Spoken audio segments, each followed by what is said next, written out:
My little darling, so you are crying from morning until night and from night until morning because your husband leaves you. You do not know what to do, and so you ask your old aunt for advice. You must consider her quite an expert.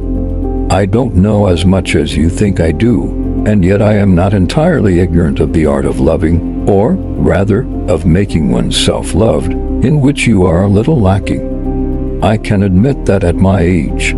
You say that you are all attention, love, kisses, and caresses for him. Perhaps that is the very trouble. I think you kiss him too much. My dear, we have in our hands the most terrible power in the world, love. Man is gifted with physical strength, and he exercises force. Woman is gifted with charm, and she rules with caresses. It is our weapon, formidable and invincible, but we should know how to use it. Know well that we are the mistresses of the world. To tell the history of love from the beginning of the world would be to tell the history of man himself. Everything springs from it: the arts, great events, customs, wars, the overthrow of empires. In the Bible you find Delilah, Judith; in fables we find Omphale, Helen; in history the Sabines, Cleopatra, and many others. Therefore we reign supreme, all-powerful. But, like kings, we must make use of delicate diplomacy. Love, my dear, is made up of imperceptible sensations. We know that it is as strong as death, but also as frail as glass.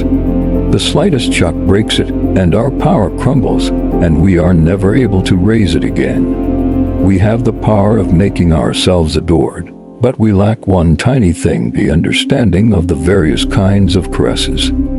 In embraces we lose the sentiment of delicacy, while the man over whom we rule remains master of himself, capable of judging the foolishness of certain words.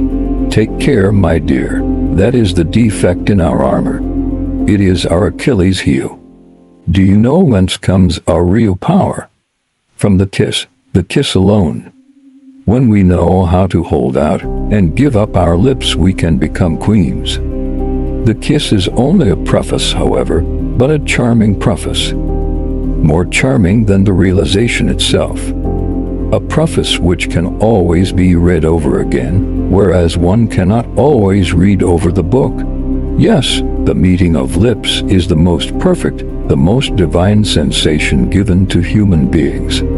The supreme limit of happiness. It is in the kiss alone that one sometimes seems to feel this union of ls, after which we strive, the intermingling of hearts, as it were. Do you remember the verses of Sully Prudhomme? Caresses are nothing but anxious bliss, vain attempts of love to unite souls through a kiss. One caress alone gives this deep sensation of two beings welded into one. It is the kiss. No violent delirium of complete possession is worth this trembling approach of the lips, this first moist and fresh contact, and then the long, lingering, motionless rapture. Therefore, my dear, the kiss is our strongest weapon, but we must take care not to dull it. Do not forget that its value is only relative, purely conventional. It continually changes according to circumstances, the state of expectancy, and the ecstasy of the mind. I will call attention to one example.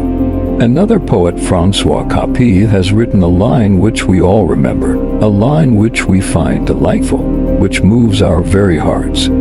After describing the expectancy of a lover waiting in a room one winter's evening, his anxiety, his nervous impatience, the terrible fear of not seeing her, he describes the arrival of the beloved woman, who at last enters hurriedly, out of breath, bringing with her part of the winter breeze, and he exclaims, "Oh, the taste of the kisses first snatched through the veil."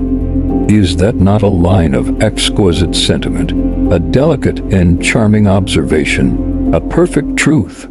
All those who have hastened to a clandestine meeting, whom passion has thrown into the arms of a man, well do they know these first delicious kisses through the veil, and they tremble at the memory of them. And yet their sole charm lies in the circumstances, from being late, from the anxious expectancy, but from the purely Rather impurely, if you prefer sensual point of view, they are detestable. Think, outside it is cold. The young woman has walked quickly. The veil is moist from her cold breath. Little drops of water shine in the lace. The lover seizes her and presses his burning lips to her liquid breath.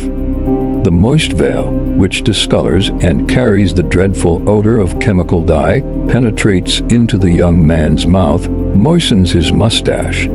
He does not taste the lips of his beloved. He tastes the dye of this lace moistened with cold breath.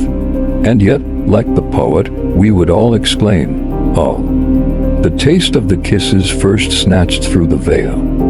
Therefore, the value of this caress being entirely a matter of convention, we must be careful not to abuse it. Well, my dear, I have several times noticed that you are very clumsy. However, you were not alone in that fault. The majority of women lose their authority by abusing the kiss with untimely kisses. When they feel that their husband or their lover is a little tired, at those times when the heart as well as the body needs rest instead of understanding what is going on within him, they persist in giving inopportune caresses. Tire him by the obstinacy of begging lips, and give caresses lavished with neither rhyme nor reason. Trust in the advice of my experience. First, never kiss your husband in public, in the train, at the restaurant. It is bad taste. Do not give in to your desires. He would feel ridiculous and would never forgive you. Beware of useless kisses lavished in intimacy. I am sure that you abused them. For instance, I remember one day that you did something quite shocking.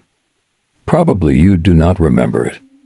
All three of us were together in the drawing room, and, as you did not stand on ceremony before me, your husband was holding you on his knees and kissing you at great length on the neck, the lips and throat. Suddenly you exclaimed, "Oh, the fire!" You had been paying no attention to it, and it was almost out. A few lingering embers were glowing on the hearth. Then he rose, ran to the wood box, from which he dragged two enormous logs with great difficulty, when you came to him with begging lips, murmuring, "Kiss me." He turned his head with difficulty and tried to hold up the logs at the same time. Then you gently and slowly placed your mouth on that of the poor fellow, who remained with his neck out of joint, his sides twisted, his arms almost dropping off, trembling with fatigue and tired from his desperate effort. And you kept drawing out this torturing kiss, without seeing or understanding. Then when you freed him, you began to grumble, "How badly you kiss." No wonder. Oh, take care of that. We all have this foolish habit, this unconscious need of choosing the most inconvenient moments. When he is carrying a glass of water, when he is putting on his shoes, when he is tying his scarf and short, when he finds himself in any uncomfortable position, then is the time which we choose for a caress which makes him stop for a whole minute in the middle of a gesture with the sole desire of getting rid of us. Do not think that this criticism is insignificant. Love, my dear, is a delicate thing. The least little thing offends it. Know that everything depends on the tact of our caresses. An ill-placed kiss may do any amount of harm. Try following my advice. Your old Aunt Colette.